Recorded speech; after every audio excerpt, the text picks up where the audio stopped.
Hi, welcome to the Marching Arts Utah podcast. I'm here today with Director of Bands at Westlake High School, Randy Brady. Thank you so much for joining the podcast. My name is Randy Brady. I am the band director at Westlake High School, and I started here in 2018.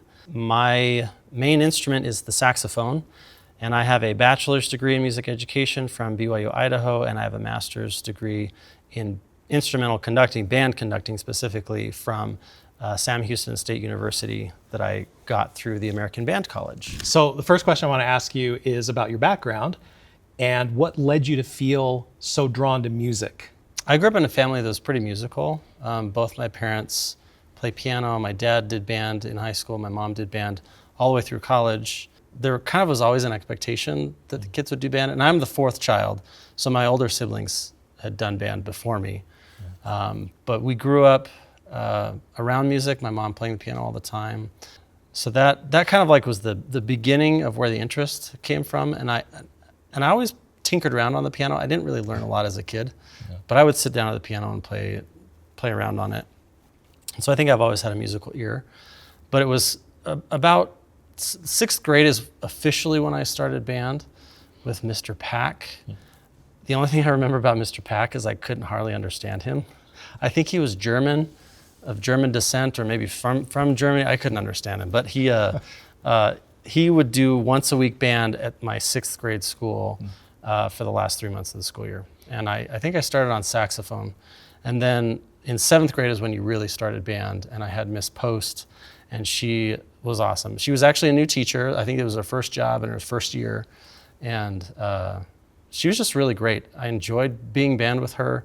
She was fun. She knew her stuff. I think she was a BYU grad. But I pretty quickly decided in seventh grade that that's what I wanted to do. I think in seventh grade is when I made up my mind that I wanted to be a band director.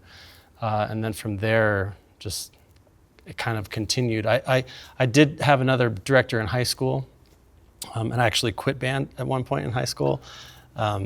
But that's kind of a long story. Let's actually hear that story. I feel like that's relevant because you ended up as a band director. Yeah, so I loved Miss Post when I was in middle school. Miss Post got married my eighth grade year and became Mrs. Hanson. And during my ninth grade year, that's when there seemed to be a little bit of a rub between my personality and hers. And I ended up quitting band after one semester of my freshman year of high school. And at the time I said it was because I couldn't go on tour. I couldn't go on the trip for whatever reason. And I had asked her ahead of time, is that going to affect my grade? And then I felt like it did affect my grade, not going on the trip. I don't know if that's actually true, but I felt that way as a 14-year-old kid. And so I quit band that year. And then my sophomore year, we got a new director who was also a first-year teacher, but he was older. His name is Mr. McGuire, and he actually taught here in Utah for quite a while. He retired at Grantsville, Don McGuire, and he got me back into band, mostly because he was just a new teacher, and I was like, yo, I want to do band, because somehow in quitting band my freshman year, I still had it in my brain that I was going to be a band director and not be in band. I don't know what I was thinking, but thankfully, Mr. McGuire came in and really kind of got me going again in band. What was it that made you want to be a band director specifically back when you were in junior high school? I think that I saw my band director, particularly Mr. McGuire, and just what he was able to create in our program. Like that was a good group of my friends through high school, is all the band kids, and we were pretty tight knit because we're small. And I just enjoyed working on music. I even thought when I was in high school, I was like, oh, I could do this. This would be an easy job. And it's only as I've gotten older, it's like, no, it's actually really hard. But I think that he just inspired me because he created a space where I could learn and I could feel comfortable learning. He created a good environment, and that's what I really appreciated. And I think that's what kind of drove me to want to be a band director, is I wanted to create that environment for kids as well. Did you have like other interests at the time where you had to like decide what you wanted to do, or did you kind of choose early on? Not really. Yeah. In fact, that's what really got me through my degree, is because I didn't have a backup plan. I was like, this is what I'm going to do. That's not really what I meant, but yeah. Yeah, but that's Yeah. I really didn't have. I had lots of interests, of course, and even now I have tons of interests. Yeah. And if I were to have to choose again now, I don't know if I would choose that, because I have so many interests, and there's so many things that I've discovered in life that I'm good at. But really through high school is kind of like, I want to be a band director, and that's what I want to do. And I loved playing sports, and I grew up playing baseball and soccer and running track, and I enjoyed all of those things, but really like band is the thing that I wanted to do as a profession. Mm-hmm. So after high school, talk about how you got from, graduating from high school to your first job as a band director, and where you were and everything like that. So I went to BYU-Idaho for my undergrad degree, and I got in with Mark Watkins as my saxophone professor, and he was extremely patient with me. I loved my high school band director. Don McGuire was awesome. He was also a new teacher and figuring things out. And so I wasn't totally prepared to go into college on my instrument. And I'd really just switched to saxophone my junior year, because I started there in 6th grade, but then mostly went to clarinet. Okay. And I played clarinet up until my junior year, and then totally swapped, because he didn't want to have to write jazz parts for clarinets anymore. He wanted to do kind of a standard jazz band, which I get. Nice. And so then I studied that in college, but my saxophone professor had to be very patient with me, because he basically had to teach me how to play the saxophone. I really didn't know. And I didn't know very many keys on the instrument. I didn't have a background in any kind of theory. Mr. McGuire tried one semester, and it just all went over my head. Like, I didn't get it.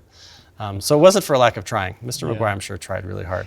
On that note, have you ever had any Mr. McGuire moments where you've been Mr. McGuire trying to do the same thing?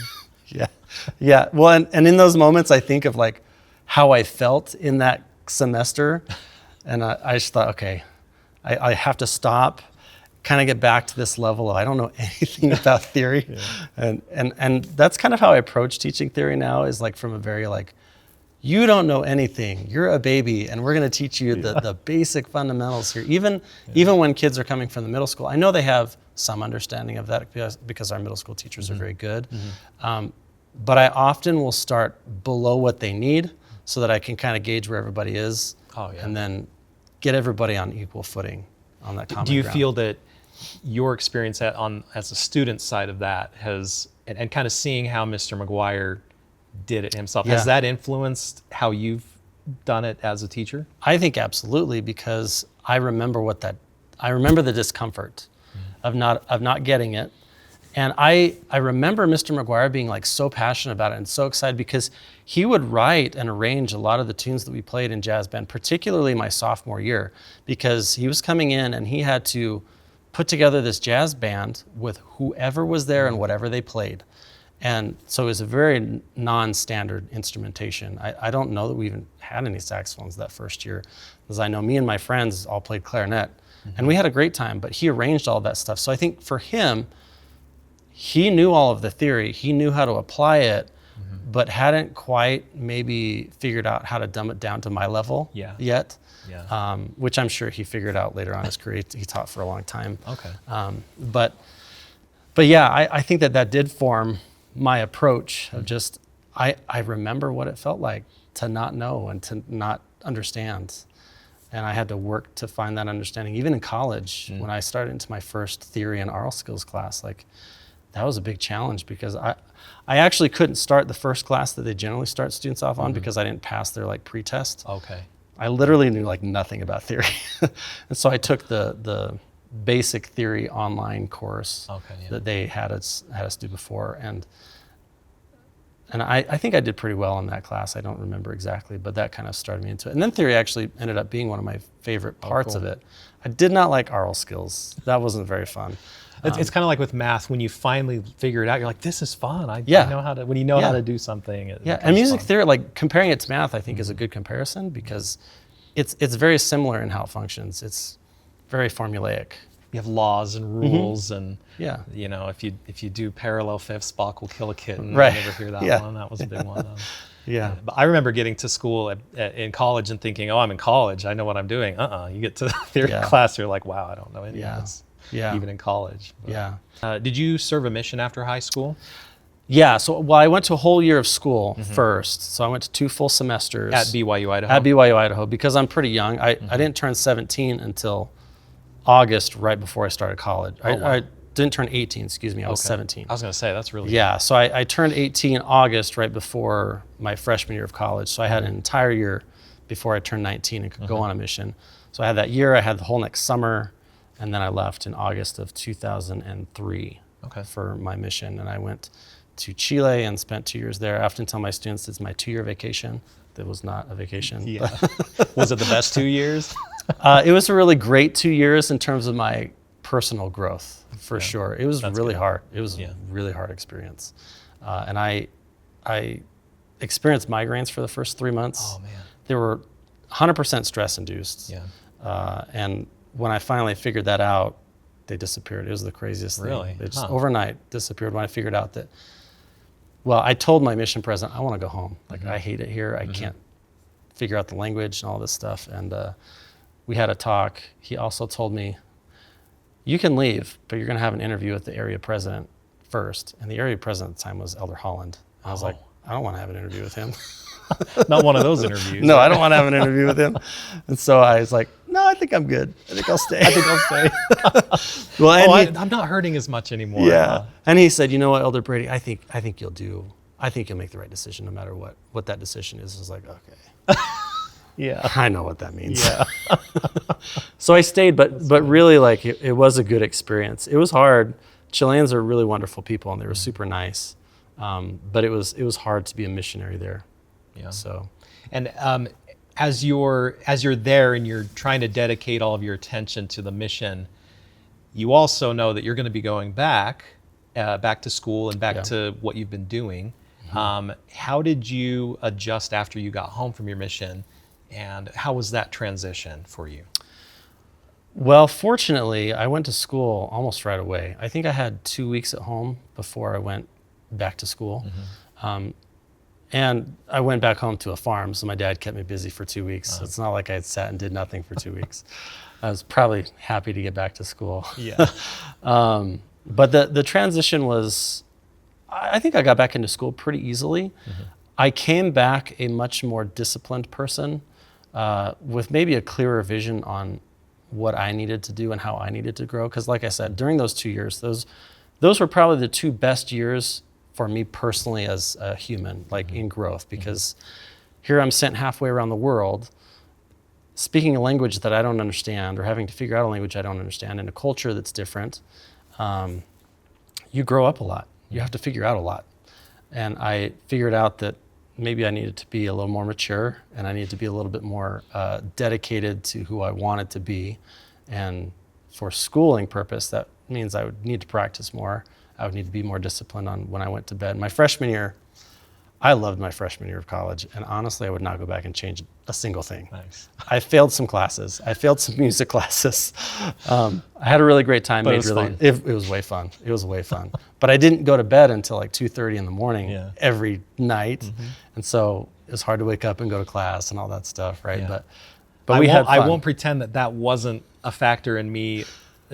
Leaving the music program at BYU just because those classes started so early. I know it starts so early. All the methods classes are like 7:30 in the morning, and for a college kid, it's like, oh, it's so early. And that semester for me started in January, and I didn't have a car, and I lived about 20 minutes from campus, so it meant walking through the snow at 6 in the morning, and that was just it was one of those straws that broke the camel's back, But so I get that. Like for me, I wasn't mature enough to make that happen as a freshman.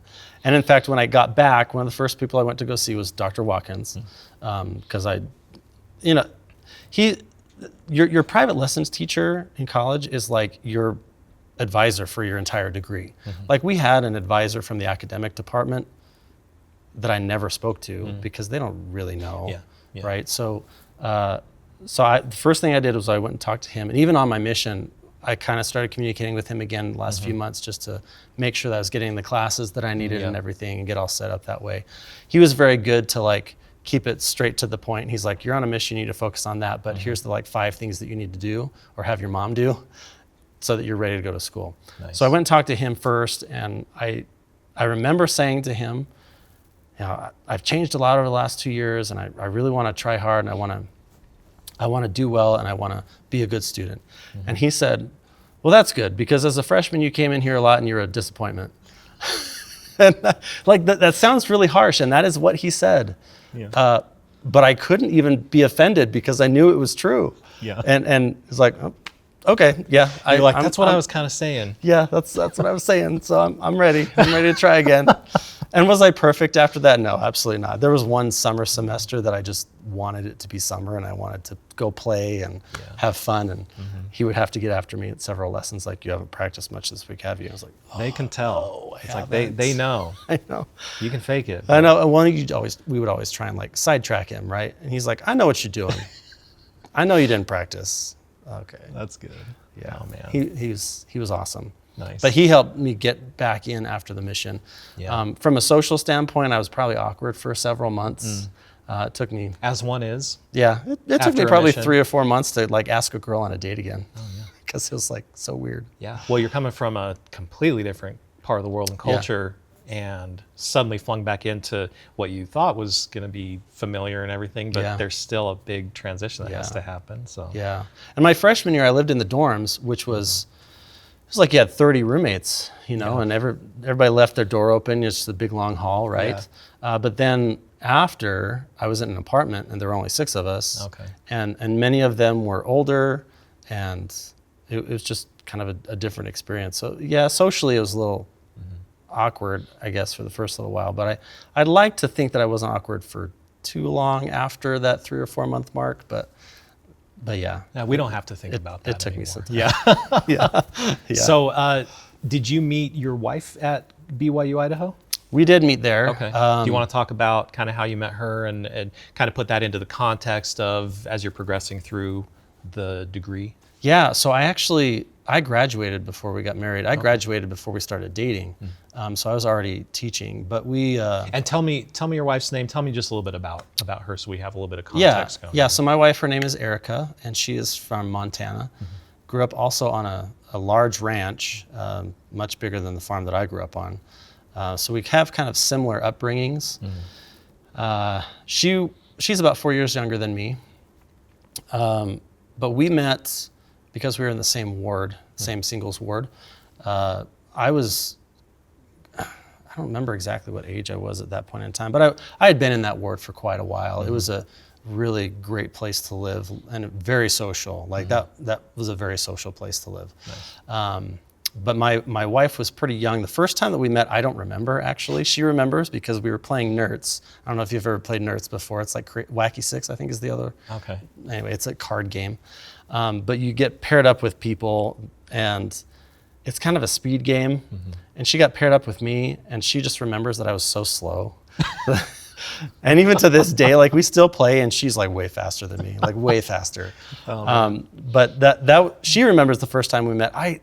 I don't think that I really remember. Like I can see it in my mind, and I remember we would have like Sunday night game nights. So I remember people coming over all the time to play games. But that's when we officially met. But I had been teaching for an entire year before we got married. And were you teaching at? I was teaching at Snake River High School. Well, Snake River School District.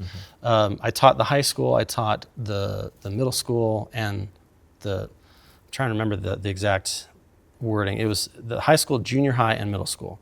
Because there was a middle school that was 5-6, and then junior high that was 7-8, and then high school is 9 through 12.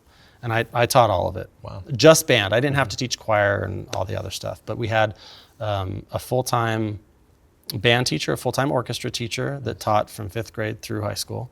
And then we had a full-time choir teacher as well that taught at the junior high and the high school. So it was pretty nice that I only had to do band things. Yeah. I wasn't... Because I know a lot of small, and I don't know if is Snake River a smaller school? It's pretty small. A Yeah. lot of those, you see people doing multiple jobs. You're the so, person. yeah. I got the job at Snake River 2 weeks before the school year started. It was the only job I could find because that was like when the housing market crashed, right? So 2009 was kind of a bad time to be looking for a job. Yeah. Fortunately, the director that was there before, she did a really great job of kind of like retaining the kids. I think she spent a year and a half there maybe, and then had a sub for half a year because she had a baby. So she did a really great job retaining the kids and keeping them interested.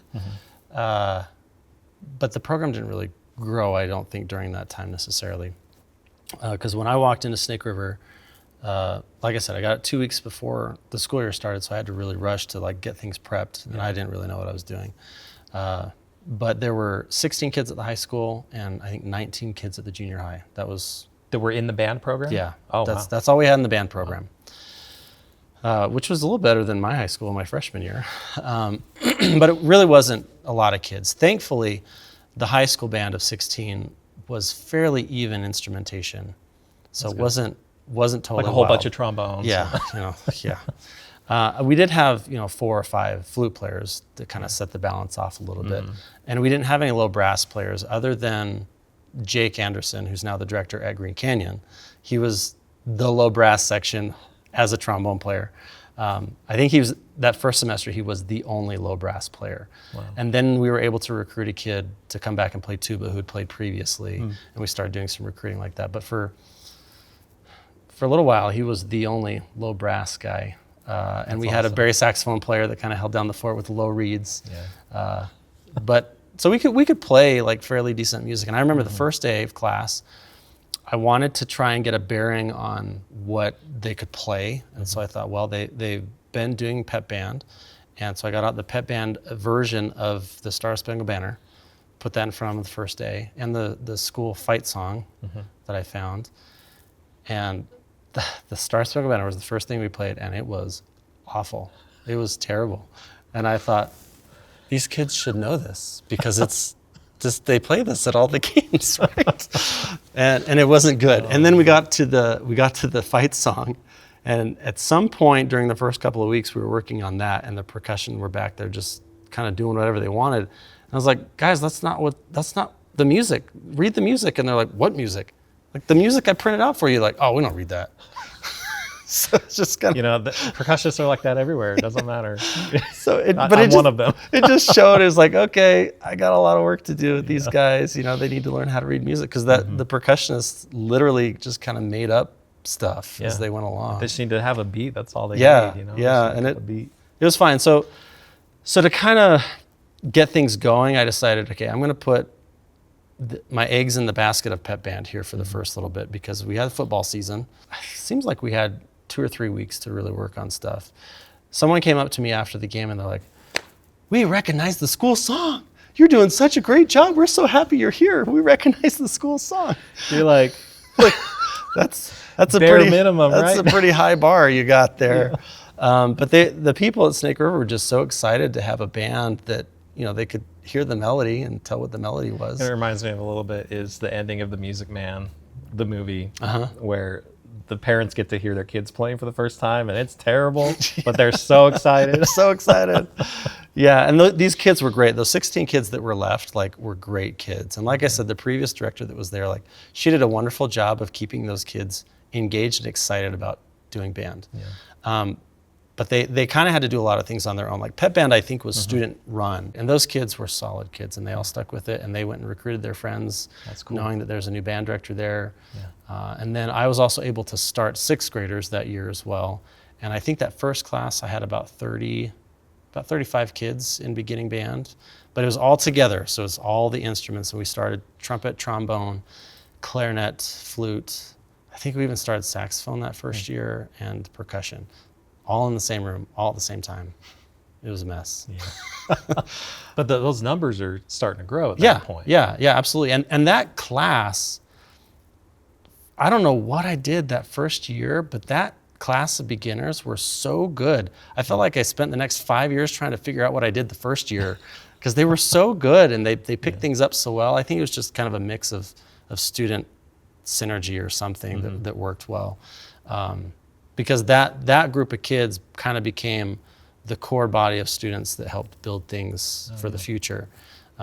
Because by the time I left Snake River 6 years later, we had a little over 200 students from 5th grade through high school. Wow. participating in band. Wow. So it was much bigger than it was when I first got there.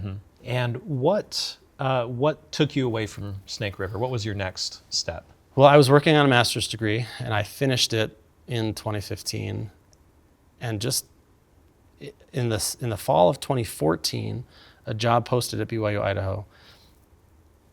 I had always determined, I decided early on that I wanted to teach high school band, and I also wanted to be a college band director. And this job popped up that actually I think was for a bassoon professor / band director. And I was like, I don't play bassoon. I'm a saxophone player. Don't play the bassoon. But I noticed it in, I think, September, and then November rolls around and I noticed it again. So I texted Diane Solberg, who was the director of bands there at the time. And I was like, should I apply for this? I mean, it's a band director job, and I'll have a master's degree. And she basically just said, well, we're really looking more for a band director than we are a bassoon teacher at this point. So just apply. So I literally applied on a whim on the last day that you could apply. Nice. It was during Thanksgiving breaks, and it was the easiest application process I've ever been in. Like it took me like 5 minutes. Wow. And then somehow I got called to be one of the people they interviewed on campus. I think there was a phone interview before that, and I was one of 3 finalists, and I got the job. So that's really the only reason I left Snake River at that point in time, because that 6th year especially there, I was loving it, and the kids were playing at a pretty high level. It was a lot of fun. I had a lot of fun. We had some grants, and we were getting some money, so we were able to get equipment. We started a marching band there that I did for the last 4 years that I was there, and that was growing and getting better. So it wasn't because I didn't like it. Like, I loved that job, and I still often think back to that job and thinking about maybe how low the expectation was there, and just like, oh, it was so easy to get over that bar.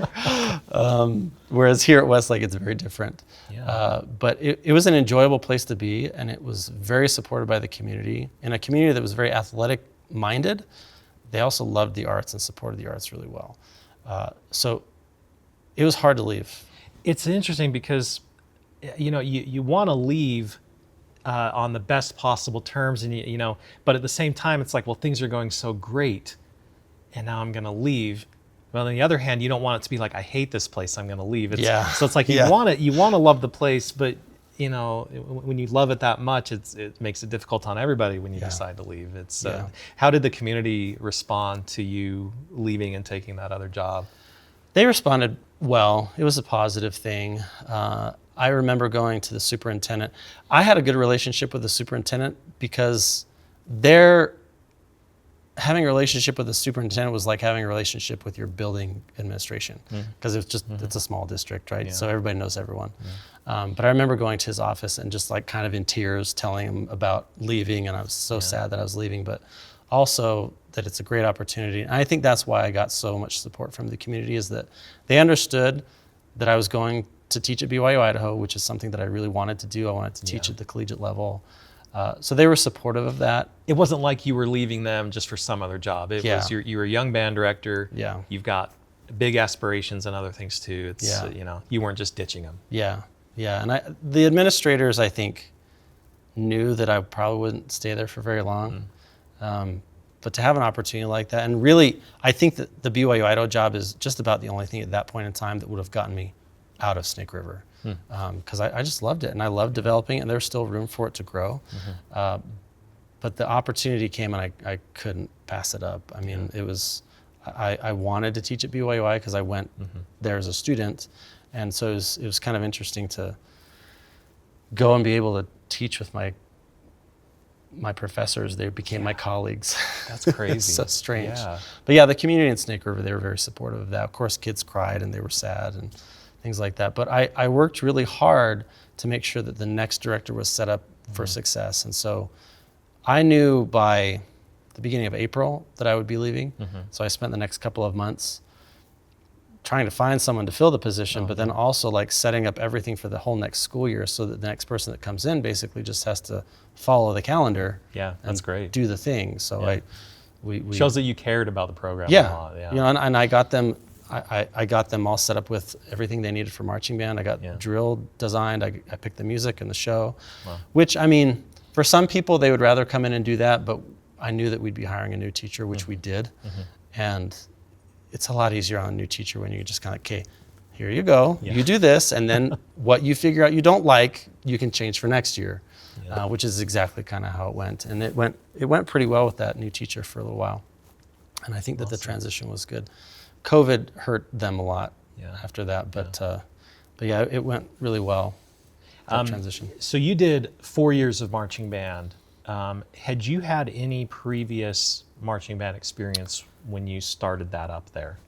I personally had almost no experience doing marching band because, again, my high school experience was mostly jazz. We didn't have a marching band. Miss Post did a little bit of a marching band with the high school kids, and so as a 7th grader, I carried the banner in a parade. So there was that. And then in college, BYU-Idaho had a marching band, but without any athletics. There wasn't really a purpose for there being one. So it wasn't very big ever. And I'm kind of, maybe I'm vain or something, but I saw those marching band kids out there. I was like, those are a bunch of dorks. I don't want to do that. Oh my God. and well, and their uniforms too were like the typical like 90s windbreaker jacket and swishy pants. Like that was their uniform. Interesting. And I was like, those guys look nerdy and dorky. I don't want to do that. And the whole time I was in college, my mom's like, you need to do this, because she was in marching Mizzou. She went to Hickman High in Columbia, Missouri, and had like 350 kids in her marching band. And then to go to Mizzou, and Mizzou is huge as well. And then she came to BYU, and I was like, I'm not doing that, because BYU wasn't anything like Mizzou. But she had this really big background in marching band. She really wanted me to do it, and she kept pushing me. And then finally, in my last semester before student teaching, I had to do it because it was part of the degree. So I had to take marching band methods and be in the marching band. So I took the marching band methods class and marching band. Simultaneously, I also took Sound Alliance, which was the jazz band. So those 3 classes met at the same time.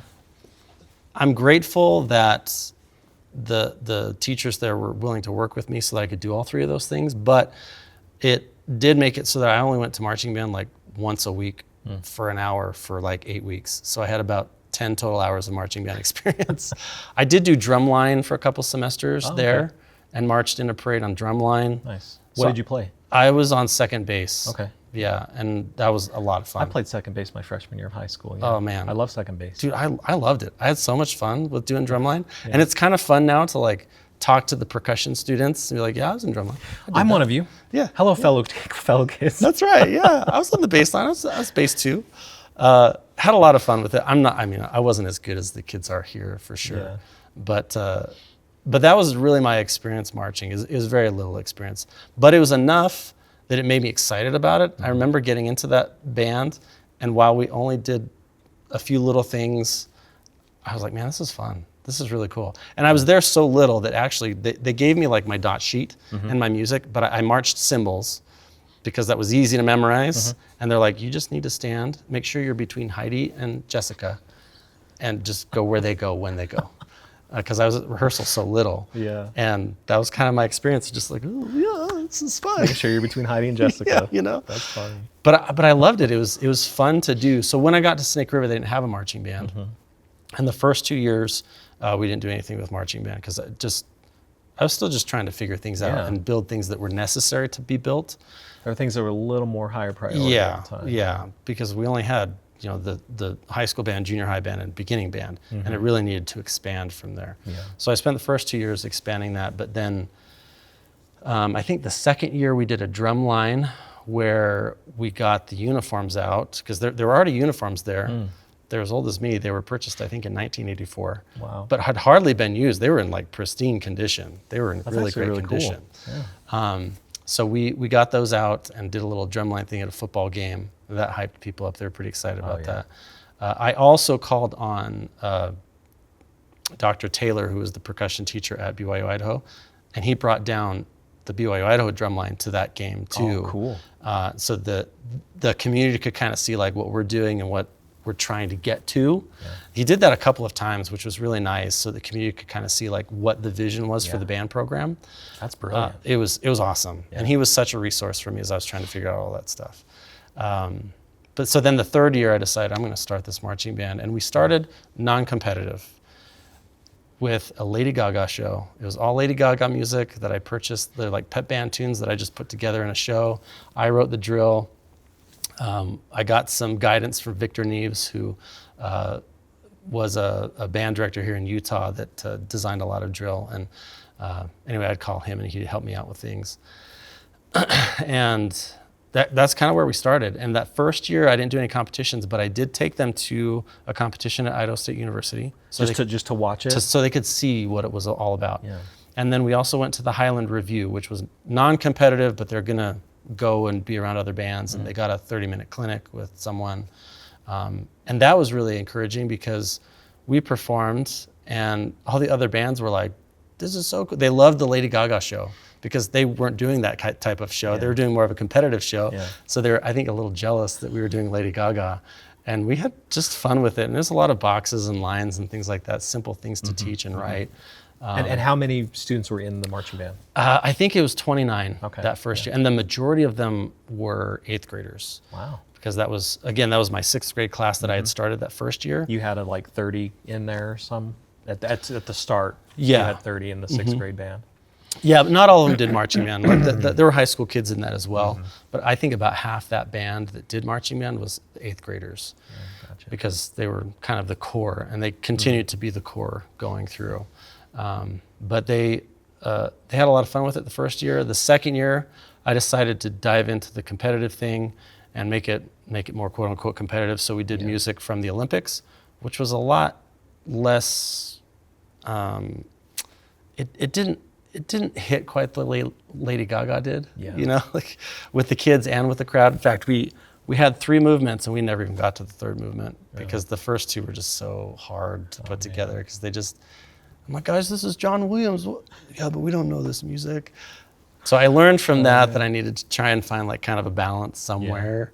And then the next couple of years of shows were more of like, okay, here's a little bit of something you don't know with a little bit of something you do know. And I wrote the drill all 4 years, which I would never even attempt to do at Westlake. But it was simple when you had between 30 and 50 kids. The last year I had 56 kids. And that was starting to push my ability.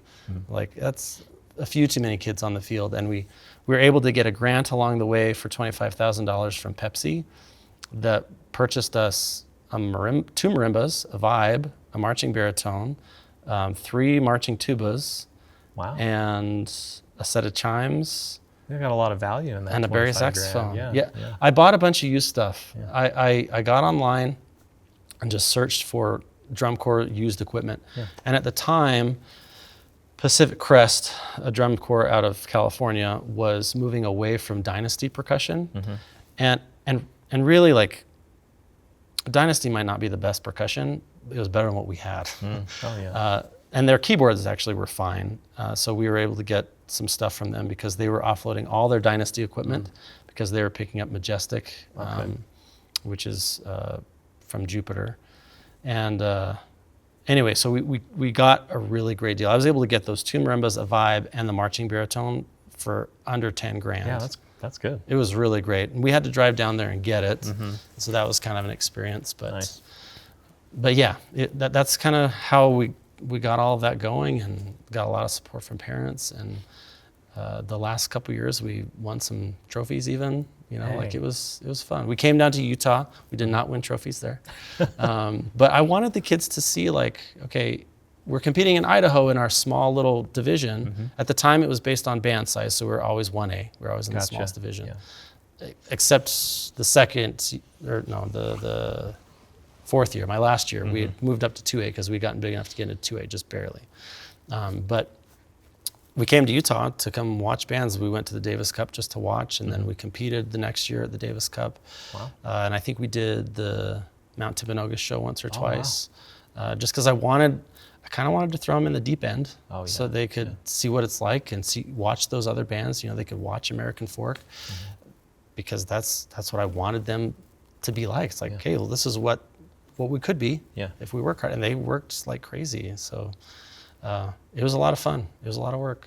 How do you feel looking back, and you started that program from scratch, and only there for 4 years doing marching band. But Yeah. talk about how you feel about that, looking back at that part of your career. That was the perfect experience for me. I'm really grateful that I had that job because it was small in the beginning. And coming from my high school background, not really super being prepared for college, I just always kind of felt like I was on the back edge of everything. And I was never like the smartest kid in any of the classes, but I worked really hard. And so it was a good spot for me to land, to be able to work hard and grow and make a whole bunch of mistakes without anybody really knowing that I was making mistakes, because it was still better than what they'd experienced before, right? So I look back at that. Snake River will always have a really important place in my heart because I had really great administrators there. I had some admin that taught me how to work with admin, which I think is really critical. Oh, yeah. I had a few colleagues that taught me how to work with admin as well. I mean, the very first day I walked into Snake River, Miss Casperson, who had actually been the choir teacher when I was in high school at Marsh Valley, and she had moved to Blackfoot, and now she was at Snake River. Nice. So I knew her from before. So that was kind of nice to Yeah. walk in the first day and see a familiar face. It's oh, Miss Casperson, I know you. Like, her son was in my class and everything. Cool. We graduated together. But she told me on that first day, she's like, okay, Mr. Bonney, the principal, if you ask him for stuff face to face, it's going to be a no every time. If you send him an email, it will be a yes most of the time. So email him. So I learned, okay, Mr. Bonney, I'm going to email Mr. Bonney. And that's exactly how it was with Mr. Bonney. Like, if you emailed him, it gave him time to think about it and process. But if you talked to him face to face, it was always just no, because he didn't want to have to think about it in the moment. Yeah. And then I had, in my 6 years at Snake River, I think I had 8 different principals between the 3 different schools. There was just a lot of turnover at that point in time. And then I had one principal that he was my first principal at the middle school, and then he took over for Mr. Bonney at the high school and was there for my last 3 years, I think. And then he retired the year that I left. Okay. We left at the same time. But he was the kind of person that would come into my classroom and he would watch my class. He didn't know anything about music, but he knew a lot about teaching, and he was a very good teacher. And so he would walk into my class, he'd watch, and then he'd leave, and then he'd come in after my class was done with a book. Mr. Brady, you need to read this book. And the first book that he handed me was Leadership and Self-Deception, which is a really fantastic book that really the focus of that book is treating people like people. And so he taught me a lot of things like that, of just how to interact with kids, how to interact with people. He also said things to me like, Mr. Brady, don't come to me with a problem, come to me with a solution. So that's always kind of been my mindset when going to administrators now too, is like, I need to let the administrator know that there's a problem, but I also need to let them know that I have a solution. And sometimes it might not be the solution that the admin wants, but at least it's a solution. Yeah. And it's easier to come up with solutions when there's already one on the table. Yeah. It's like, this one might not work because da-da-da-da-da, but it sparked something in my brain. So now let's try this solution. And so that has worked when I've worked with administrators. Is like, I always try and go with a solution so that I bring something to the table and not just a problem. Yeah. And I think that that's been really crucial. So there's a lot of lessons I learned at Snake River that have helped me a lot in the other jobs that I've had. So that place is always going to be important to me. Beautiful.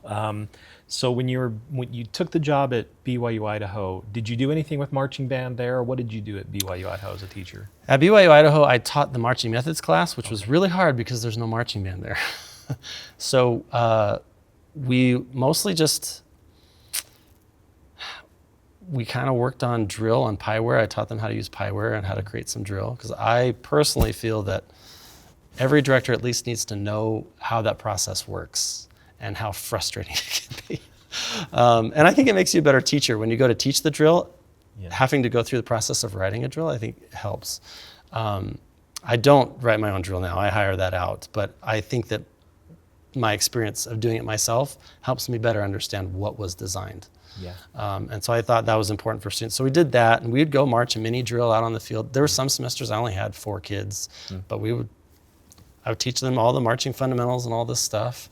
And then we would work with the local high school, Madison High School, and we'd go observe them and we'd try and get kids in to work with them through the season if the class fell during a marching band season. That's one thing that was hard at BYU-Idaho is they're on this 3-track system. Sometimes kids would take that class in the spring, then there's no marching band. There's nothing for them to do, or in the winter, and there's nothing for them to do. So I had to be very creative on how we did that. So I didn't do a lot. I did tech 1 year with Madison High School because I wanted to get back into it. I knew at that point in time that I was on my 3rd year at BYU. I knew that would be my last year because that's what the contract said.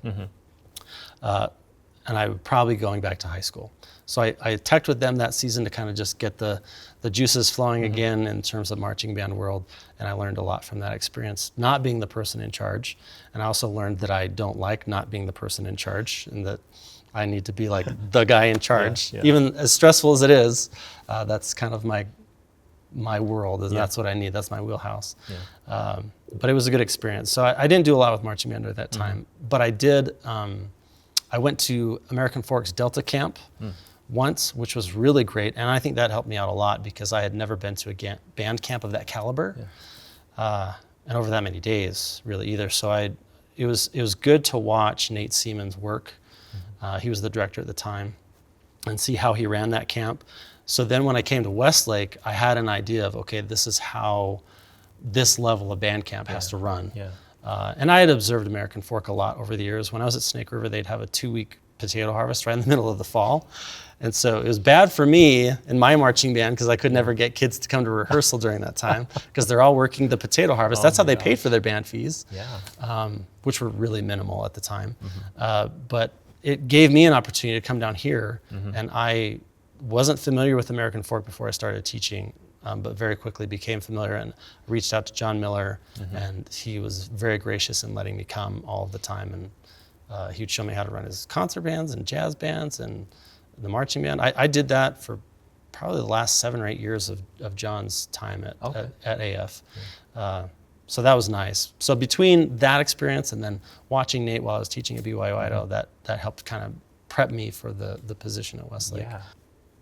Talk about the Westlake job and how it came up and how you got it, and just your first, little bit here at Westlake. Okay, well, so I knew that my time was limited to 3 years at BYU-Idaho. It was a 1-year contract, renewable up to 3 years. Okay. And it was a definitive, at the end of this contract, that is it, it will not be renewed. So I knew that I had to find something else. And I actually applied for Maple Mountain High School my 2nd year at BYU-Idaho, was offered that job, and I wanted that job. It felt really great when I interviewed there and everything, and I wanted it so bad.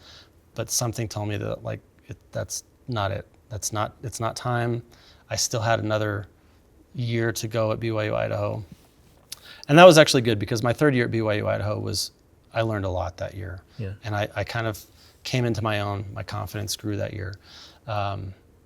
So then in the fall, I don't remember how. Oh, I remember. Okay. In the fall, Farmington High School, the new Farmington High School, was hiring. So of course I'm looking for jobs wherever I can find them. I wanted to make it down into Utah. It would have been nice to make it into Alpine, but I was like, anywhere in Utah would be great. Because I was struggling with where music education was in Idaho, at least in eastern Idaho. And so I thought, I want to move to Utah. So I interviewed at Farmington, and when I was there, I ran into Breck Mengelson at that interview. And he even said, he's like, don't tell anybody I'm here. Because he was at Westlake at the time, and nobody knew that he was applying for that Farmington job. Okay. But I knew. So then after that, I was like, I won't tell anyone if you give me your job. I was like, well, it was intriguing. And what was interesting is I didn't feel like that Farmington interview went well for me. And my wife came with me, and she went for a walk in the neighborhoods around while I was interviewing. And afterwards, she's like, I feel sick about this. I feel awful about this. And I was like, I don't think I interviewed that well anyway. And then I didn't get offered the job. So it all worked out just fine. But then from there, I was like, somehow I knew that Breck had gotten the job, so I knew Westlake would be open. So I came down to the marching band shows down here. I think I came to Mount Temp, and I had my notebook out. okay, what am I going to see from Westlake? And I want to observe this, you know. And so I watched Westlake, and then they interviewed, I think in February, and I went to TMEA that year, and so when they wanted to interview, I couldn't, so we had to kind of mix it up. But they started recruiting me at UMEA, which was kind of interesting. They got a booth there to recruit the next band director for Westlake High School. It was like a big deal. And so they started talking to me there. I presented at UMEA that year. And the morning that I was supposed to meet with the administrators from Westlake, I was so sick. And they took me to lunch, and I probably had like 2 bites of food. And then I went back to my hotel and was just sick the rest of the day. But man. it was good getting to know them. I got to know Mr. Lehman, who was here at Vista. And so it was good to get to know them. And then I interviewed after I got back from TMEA. First had kind of a first round interview of just a panel. And then second round was teaching in the classroom. And I'm really grateful for the teaching in the classroom, because apparently that's what got me the job. My interview, I heard, they were not that impressed with. But thankfully my teaching in the classroom convinced them that I was the right person for the job, and I got it. And I was very happy about that, because I first saw the Westlake Marching Band in 2013. That's when I first saw it. It was the Our Town show, which was great. They went to Idaho State University, and I had my band there competing that day. And I remember we watched Westlake come out and play, and we were like, who is this? Because we knew American Fork, but we didn't know who Westlake was. And they come out, and I'm like, who is this band? And I start asking people, it's Westlake from Saratoga Springs, Utah. I was like, never heard of them, but they sound amazing. They were so good. And the Our Town show still is like, I think one of the best shows in Westlake history. Like, it was really good. My cousin was in that band. Oh, really? Yeah. It was such a great show. And it started off with this cool brass quartet thing. And Parker Holt, who's on our staff now, he's our brass head. Yeah. He was the mellophone soloist there. Anyway, it was cool. So that was my first interaction with Westlake, or my first observance of them, I guess. And so I knew coming into it that, like, it was going to be a big program. I knew that there was going to be some high standards here. But I was ready to tackle that. I don't think I would have been ready to tackle it after Snake River. Had I gone straight from Snake River to here, I think that would have been really hard. But having those 3 years at a university and being really pressed there, working with people that are super smart and incredible musicians, and having the time to go observe Nate at the Delta camp and work with Madison and their stuff, like, I think all of those things are kind of what prepped me to be able to walk into a position like Westlake, because Breck did a really wonderful job of fighting a lot of the hard battles and getting things set up for a program to be sustainable here at Westlake. Because he was here at kind of the beginning of the school being, was he the first director here at Westlake? He was the first director, Okay. Yep. So he started here in 2009 when the school opened. And during his time here, they won 2 state championships. And they went to Grand Nationals once in 2016 with, I think it was The Siege is the show that they did that year. So, and they did the Rose Parade the year before I got here. So they'd done several things, and the program was a good program when I arrived. But Breck really set up things for success so that someone could come in and continue that. It wasn't like Snake River where I had to start from scratch. It was like, okay, there's a high expectation at this school, and the kids know how to do band, and they sound good. I remember the first Wind Symphony that year, like, those kids sounded so good. And thankfully, I had just come off the heels of being the director of the symphonic band at BYU-Idaho, which was their top group, because Diane Solberg took sabbatical in the summer semester. And so I was the director of that band for a semester right before coming to Westlake. So it kind of got my ears tuned in to, like, what good quality sounding groups are. So that was good prep for coming into it. But by no means was this like a little program. It was a big established program that was already, like, pretty hard hitting.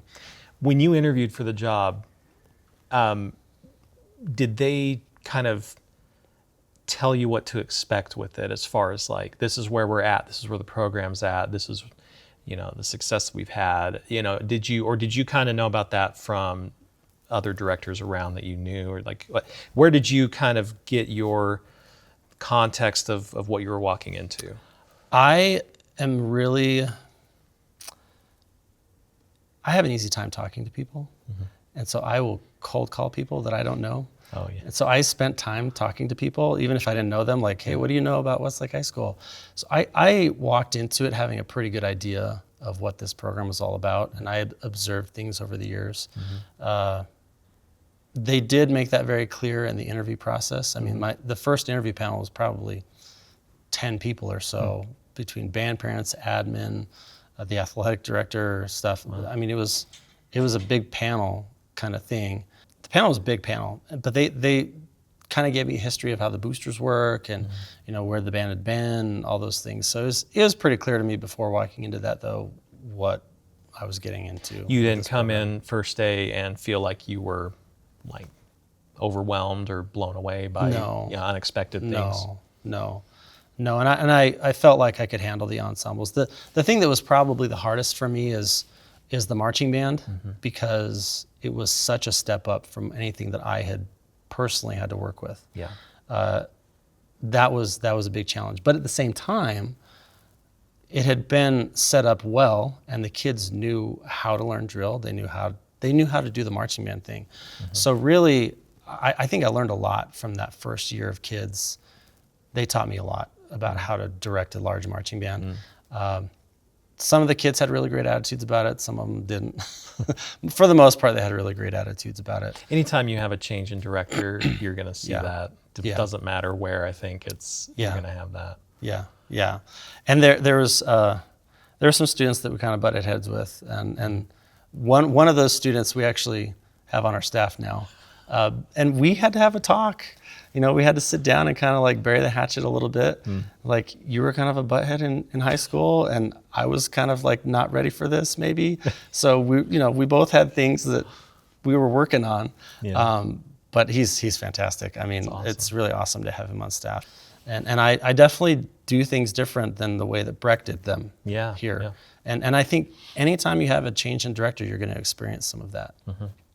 But thankfully, it wasn't too bad, because we retained a lot of the students, and then the growth kept going. We've grown a lot since that point in time. Can you talk about that growth that's happened from your first year up through, let's say, 2024, when you took them to Grand Nationals, and just kind of that journey, that couple of years, or I guess 4 years, 6 years? Yeah, so that time actually is probably where the most growth happened. And a lot of that comes just from the area is growing like mad here. But my first year was 2018, and then the next year we had a school split. So the first year marching band, there were 163 in the marching band. And then my second year, there were 124. So it dropped, but it wasn't because of anything that we did. It was the school split, and Cedar Valley opened. And so some students went there. In fact, I thought going from 163 to 124 was actually pretty good. We retained that many students. And that year, I don't know what I was thinking, but that year, my second year, I thought it'd be a good idea to take the students to San Antonio and go to the Bands of America Super Regional, because I thought, that is a bold move right there. well, or dumb, or I don't know what it is.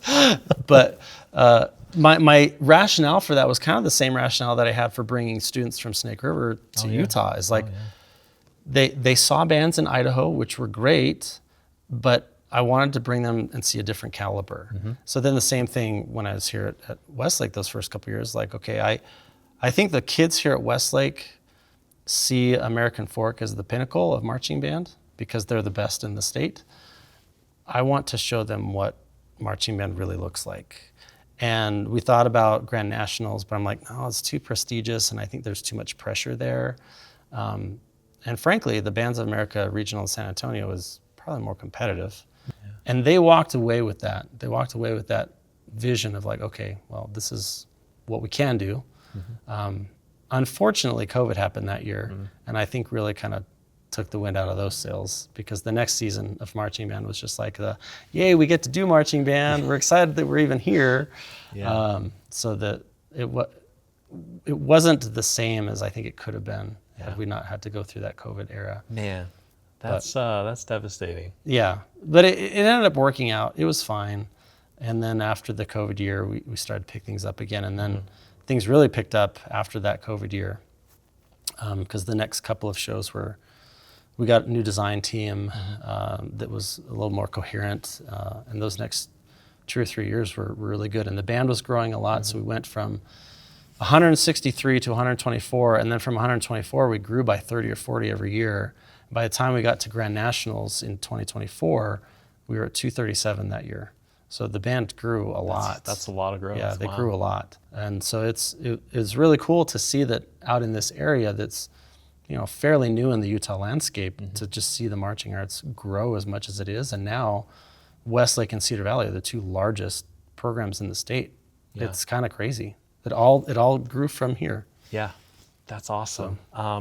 So in the midst of that, going up to 2024, you got to go with American Fork just kind of as an observer of the whole process.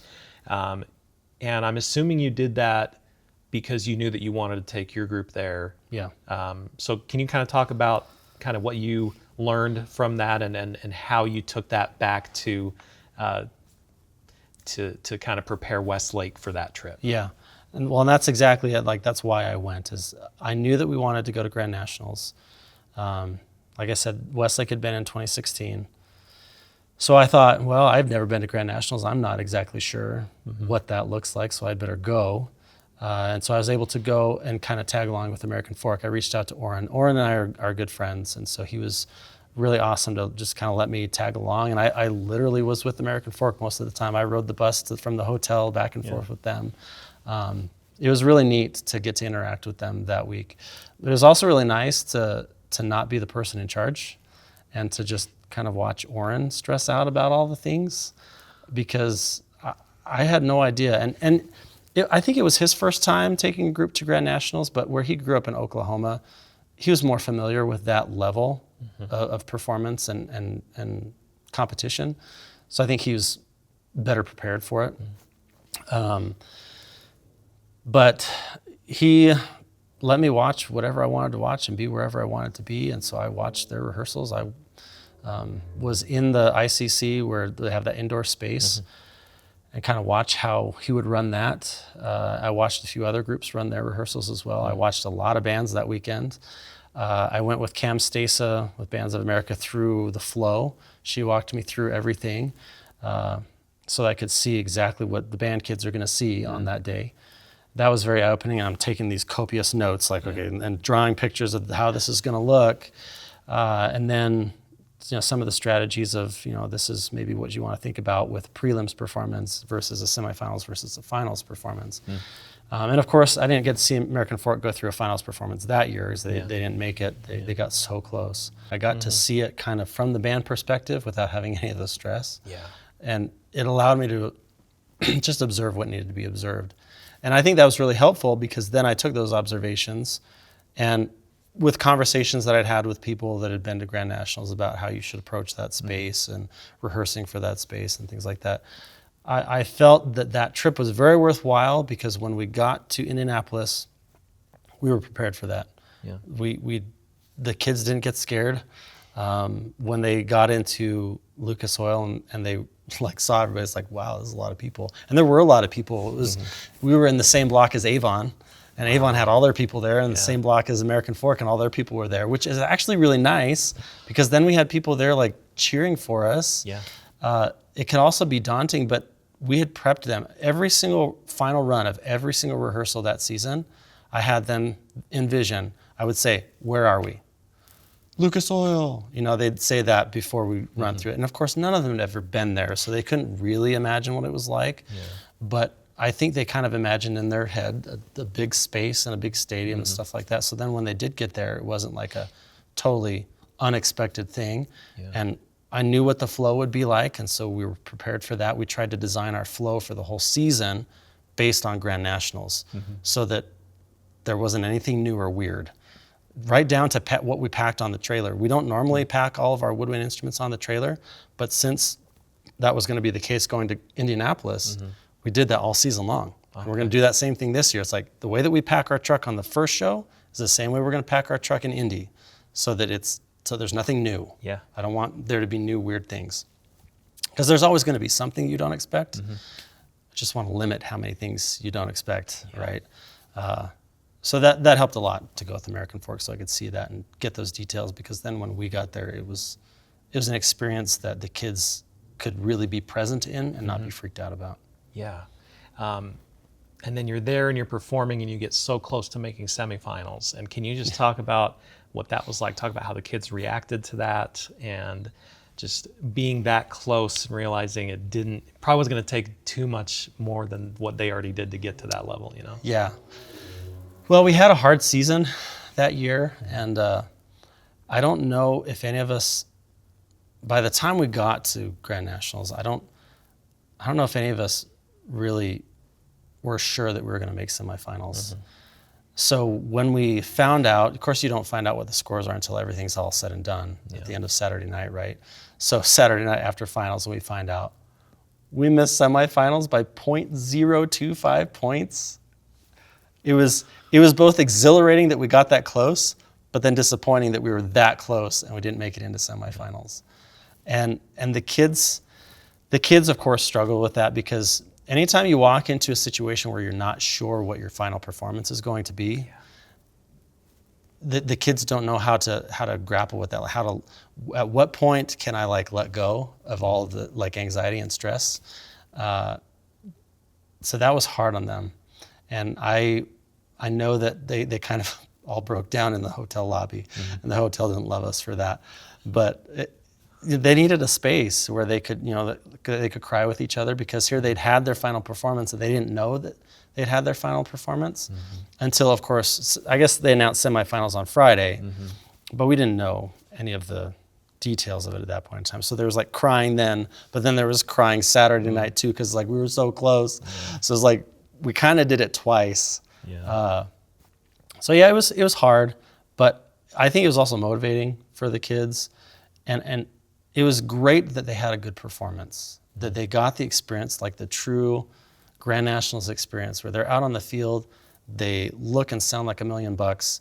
The audience responded in a way that was very positive. They responded when they should have responded with the show, which is always really encouraging. And so it was just, they felt a synergy that night in that performance that they'd not felt previously. So while it was a letdown that we didn't make semifinals, they did have that experience, and that has stuck with those kids. And the kids that were there, they're in the band now, remember that.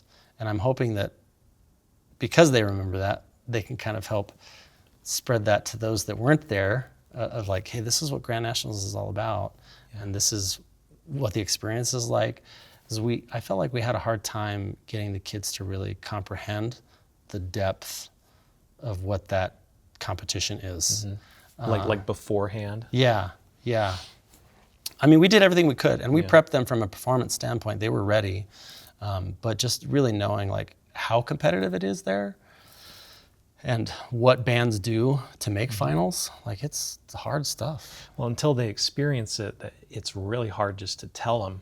Yeah. All you can do is if they haven't been there, it's really hard to grasp it. But isn't that the case with everything? I mean, it's it's we all kind of need to, we can't learn everything from vicarious experiences, right? We kind of have to experience it for ourselves. Even in the musical context, they don't know what it's like to play in a really wonderful band until they're in a really wonderful band. Oh, yeah. So they needed to have that experience to go to Grand Nationals, so they know what it's like to play at Grand Nationals.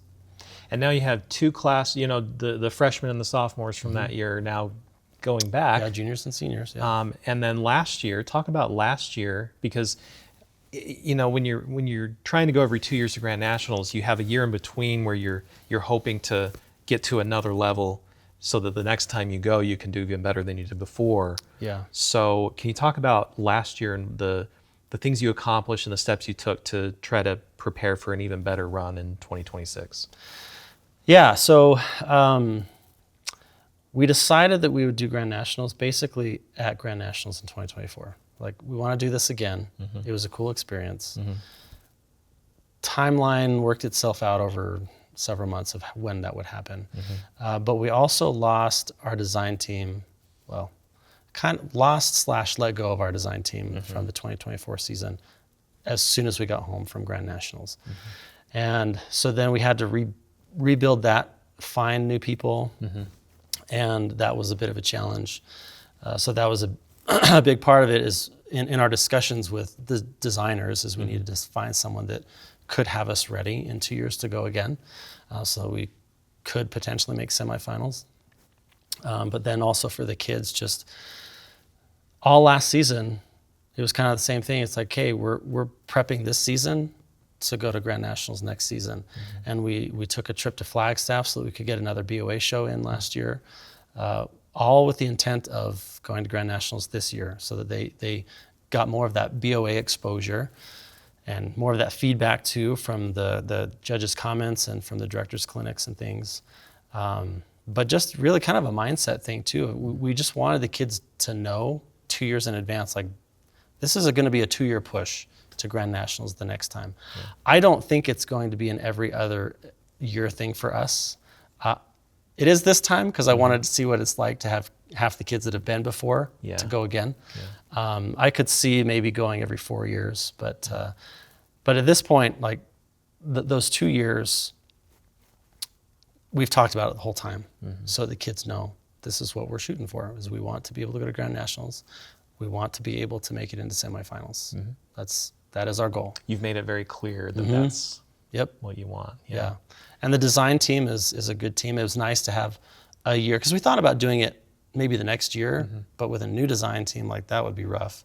So it gives us 2 years with our design team, as we have new music arranger, new overall designer, drill writer.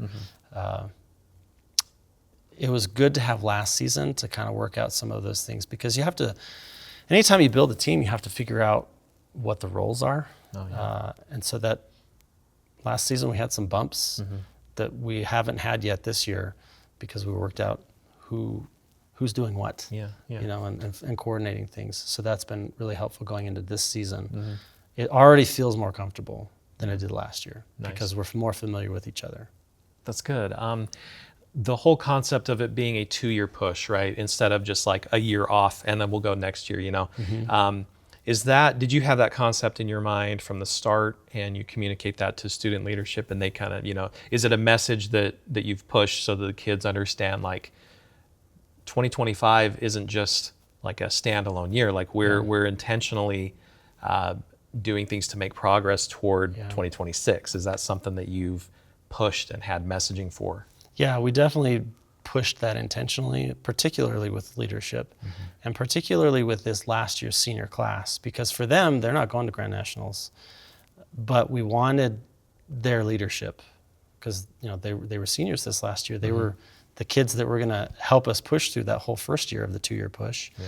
And we had a really great group of seniors that really took that on, and we talked about it for them in being kind of like a legacy sort of thing. It's like, it's really critical for you, while you're not going to be the ones that go to Grand Nationals, it's critical for you to set us up this year for success, so that when we get into that Grand Nationals year, the kids will have seen how you work, and they know how to keep that going into the Grand Nationals year.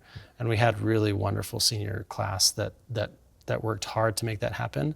And I hope that when those students that just graduated see us at Grand Nationals, they can be proud of the work that they put in, because really it's kind of on their shoulders that they were the leadership through that year that wasn't the Grand Nationals year, and they're going to be cheering those other kids on that get to go. And I feel bad for them, but also like, what a cool opportunity for them to really step up last year, and with a new design team and everything. There was a lot new last year. There was a lot new, and we had 2 new middle school directors, and we had new administration here at the high school. Like, there was a lot of new things happening last year, and to have that senior class really push the way that they did, knowing that they were going to be working with their peers that would be going on to Grand Nationals. Yeah, it's like being the ramp for the airplane. It's like being the you know, the runway. It's like you're a vital part of it, and the plane's not going to fly without you, even though you don't get to go. So I feel for them.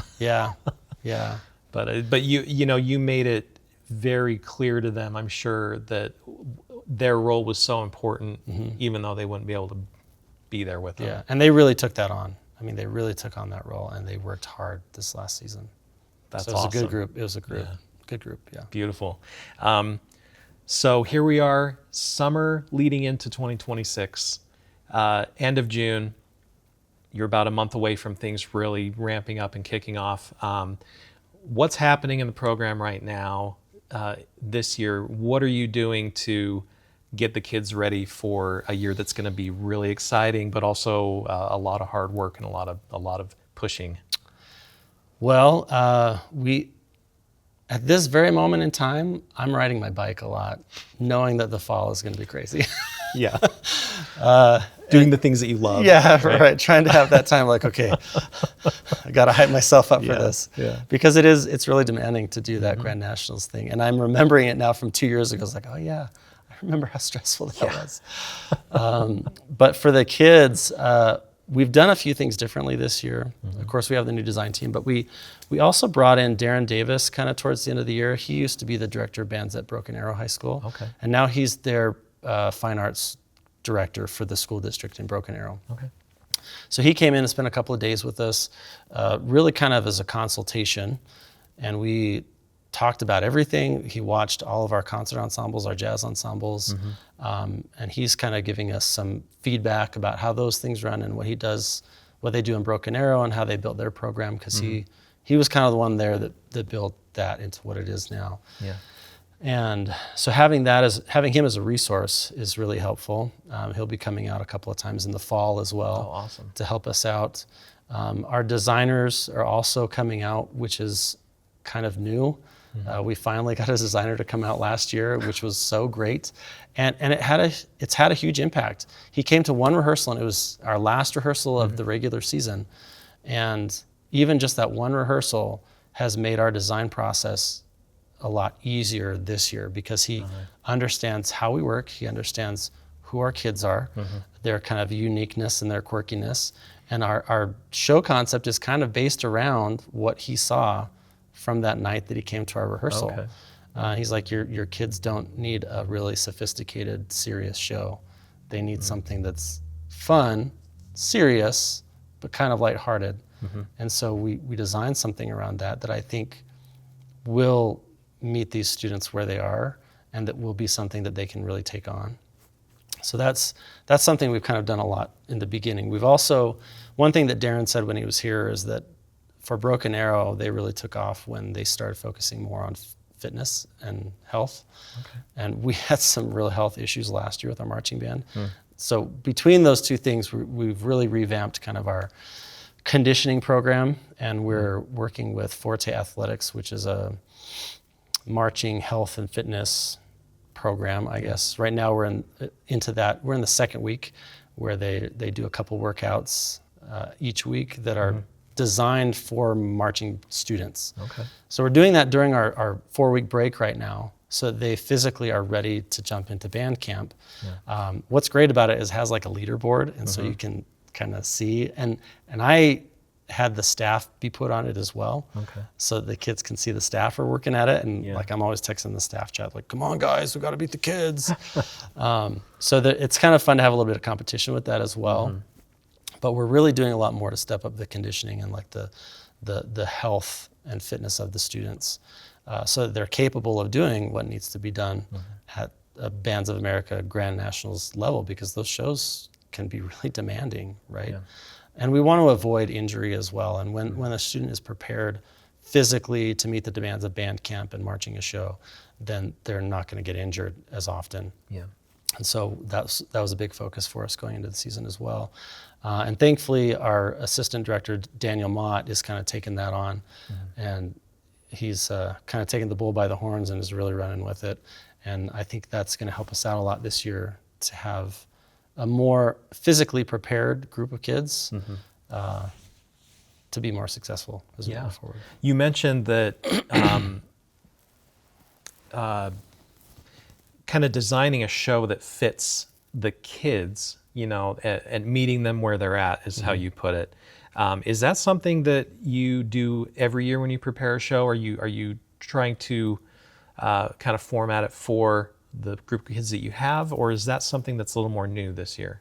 At Westlake, I've always tried to create a show that kids are going to enjoy. That's always been important to me ever since that Lady Gaga show with Snake River, right? Like everybody loved that. Sometimes it's hard with designers that don't know what you're working with, to convince them that, yes, this is what we need to do. And we've struggled with that over the years of like really getting people that understand who we are and how we operate, and what these students need here. Because Westlake students are unique from any other student, and those students are unique from us. You know, like everybody has kind of their own identity, their own personality.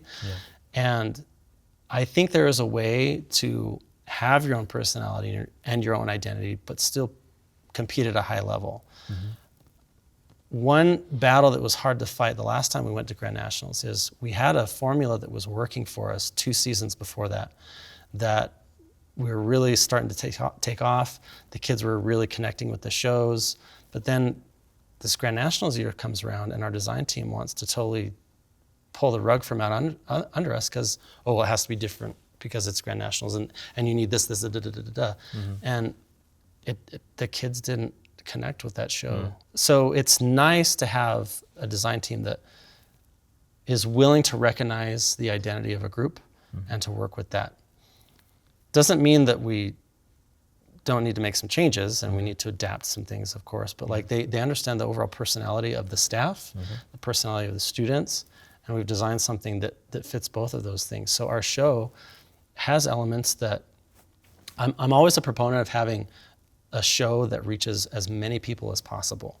Like I want to reach people at a band competition. I want to reach people at our football games. The people at our football games don't want to hear Shostakovich. You know, they can't even pronounce Shostakovich, right? They're not familiar with that world. Now, is Shostakovich really great? Yes, I love Shostakovich, and we do sneak it in there because I also, as an educator, feel that it is my job to educate people about music, right? And so, yeah, we throw things in there from the classical realm of music, but then also, like this year, our show has music that everybody knows. At the beginning of the season here, what is the priority and what is your, I mean, you have a goal, you know, an overarching goal for the end of the year, but do you kind of see the season as a week by week thing, or how do you compartmentalize it in your head? And are there certain goals for certain parts of the season? There is certainly like a week by week viewpoint. I don't get too into that because you never know really. Like I can plan out week to week, but then I feel like it just changes a whole bunch. It's more like phases of the season. It's like we have our parade season, which is May into early June. And then we have a break. And then we have our band camp season, which takes us through the end of July into middle of August. And then you have your marching season low, is kind of what we feel like it is, where it's like, we've done band camp, we've done all these hours, we're working on the show, but it still feels like forever before we're actually going to put it in front of anybody. That is like the hardest phase of the season. Like after band camp, after band before camp, competition. Yeah, after band camp, and once school has started. So once school starts too, it's like band camp is like this wonderland, and we're like, just band everything, and everything's awesome. And then school starts, and it's like a reality check of like, oh, we have to do this and school. So then between school starting until the first competition is just kind of like, it is a grind. It is a grind. So we have kind of that grind, and then we get into competitions, and then from competition it's just like, okay, every week, like what can we improve? How can we make this show better? What needs to change? We're getting all this feedback, which is really great. Once you get into the competition, it's like the season goes like that. And then suddenly it's St. George. Yeah. You're right. Yeah, and then you're in St. George and you're like, holy cow, we're done with our season. It's amazing. Yeah. So what do you hope to see between now and when school starts? Just knowing what the band needs to accomplish to be where they need to be by the time Grand Nationals rolls around. What I'm really hoping is I'm hoping that our fitness is there. I'm hoping that our conditioning is working.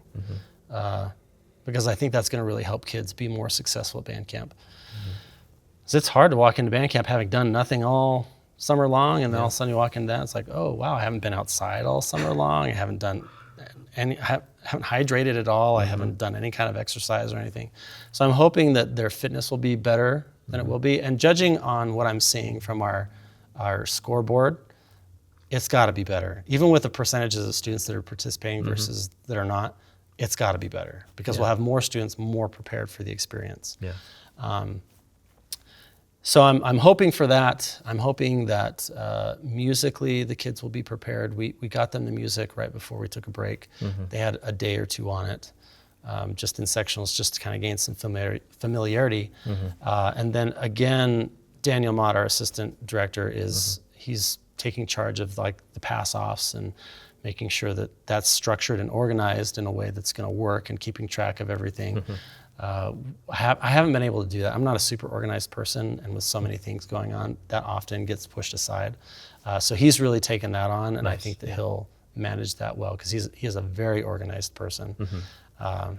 So I think that between those two things, like better conditioning, better focus on getting those music pass-offs done, and then this whole last year, I had a leadership class through the whole school year, where I got to see them 2 to 3 times a week as a class period. I think that we're in a better place from a leadership standpoint too, where the leaders better know what they're supposed to be doing. Because I have a hard time teaching the leadership through the season without any dedicated time. So having a class this last year was very helpful. And a lot of those kids are leaders again this year. And so they're more prepared to run sectionals and to manage their group chats and things like that. So I think that we'll be in a better place. And from what I've seen so far from the younger students is it's kind of interesting. We're asking new students to do a lot more than we were asking new students to do 8 years ago. But yet they keep showing up and they're able to figure it out. It's kind of interesting how the caliber of a group, as it goes up, the younger kids can meet that. And it's been fun to watch the young kids because there's not too many of them that are struggling very much. That's great. So I think that we're also dialing in our approach to how we teach fundamentals, and that's helping a lot. And we're slowing some things down, breaking some things down more than we were before. The staff that I have are incredible, and they are doing a really good job of being organized in how they approach it. So I think with all of those things, like all those things coming together, it's going to make the season better than it was 2 years ago when we went to Grand Nationals. Like it has to be, because we're already off to a better start than we were then. And hopefully our show design is done sooner than it was last time. I always cross my fingers on that because you never know. And I guess you're kind of doing adjustments throughout the year anyway with it, but you're hoping that it's at least all together from the start. And the last time we went to Grand Nationals, we had to do a complete rewrite of our closer in like the second week of October because it was not working at all. Wow. And so we had to get our music writer to write 30 more seconds of music, and then we had to finagle the drill and it was a mess.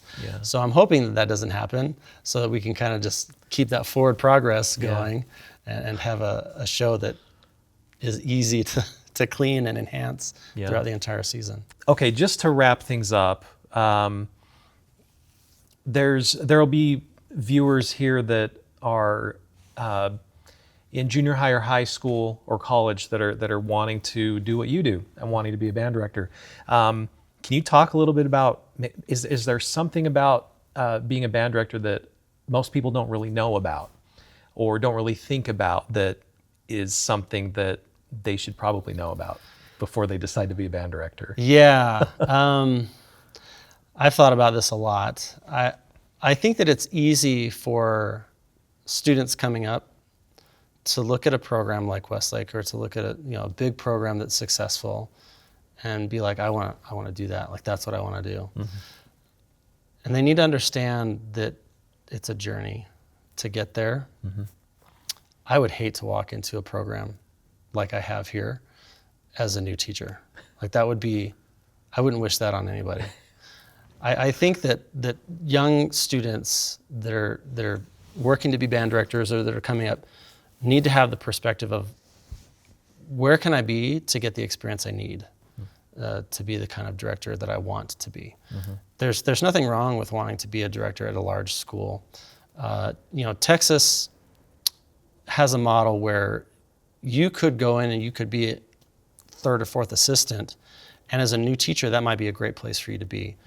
But you would not expect to be the head director in a program like that because you would get eaten alive, right? And so I think that if students come out of college with the understanding that they need to get a job that fits them where they are, they'll have a much easier time getting to where they want to be. Instead of trying to jump into a really great job at a really great school with a really great program, I would say jump into a school with a program that's not really great.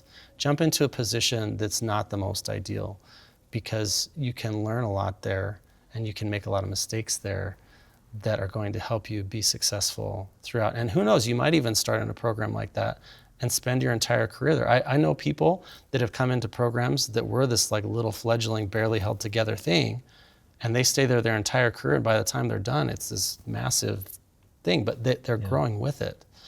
And that's something that I don't think enough young students think about. It's like, I don't want to jump into that really hard job right away. Oh yeah. There's a lot of young people that are really ambitious, and they're like, well, I could probably do that. How do you think they should channel that ambition if they're more ambitious than most kids? Well, I think that there's lots of opportunities you can get into, like especially when you're a student. I would encourage, if you're a student that's coming out of high school that knows they want to be a band director, when you get into college, don't just do college. Like, go staff with a local high school somewhere with their marching band. Be in a classroom, open your own studio, so that you know what it's like to teach while you're learning all of the teaching things. Because the stuff that you're getting from your professors in college is going to be immediately transferable to your students in your studio, and you're going to remember that information a lot better if you can let go of that information right away and try it on a student right away. Like, okay, I just got this from my professor, my private lessons teacher. Now I'm going to try it with this student, see if I can teach the same concept and make it work. Nice. So taking time to maybe go work with the really great programs. You don't need to be in charge of it, but being associated with that really great program can get you the experience that you need to be ready for that at some point. 20 years from now, let's assume that you've retired. We'll see if I can retire. Here's a better way of putting it.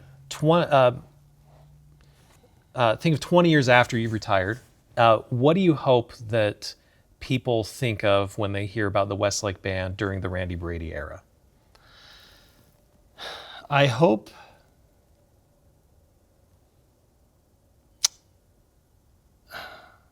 maybe to put that in context, I want to share a message. American Fork just ran a camp last week with leadership, and Orrin texted me after, and I was like, I am so flattered. This is what he says. He's like, thanks for sending your kiddos. They are always so happy and so energetic, so pro-band. I'm not sure everything you're doing, but it's obviously working, so keep it up. What already is being recognized about Westlake is what I want to be recognized later. Is the Westlake kids love band. They're really pro-band. They're positive about it. And I'm hoping that continues always and forever, is that this will be a place where positivity is a central point in all of the bands. I want the legacy of Westlake to be a place where kids are learning. They're growing together. They're learning how to be part of a community. Because ultimately, for me, that's the end goal of all of it. A lot of them aren't going to participate in music a whole lot after they get out of high school. But they're going to participate in all the other things in our communities. They're going to be on school boards. They're going to be in city councils. They're going to be parents of students that go to schools. They're going to be all over, business owners and things like that. And they need to learn how to work together, because that's the only way that communities work, right? And I think that band is the ultimate in teaching that, because when you don't work together and you have someone that like wants to be the hero, it puts things out of balance. But when everyone works in tandem and they help each other, then it functions the way it should, and it creates this beautiful thing. So I hope that the legacy that carries on well after me of Westlake is that it's a place where kids learn how to be great humans.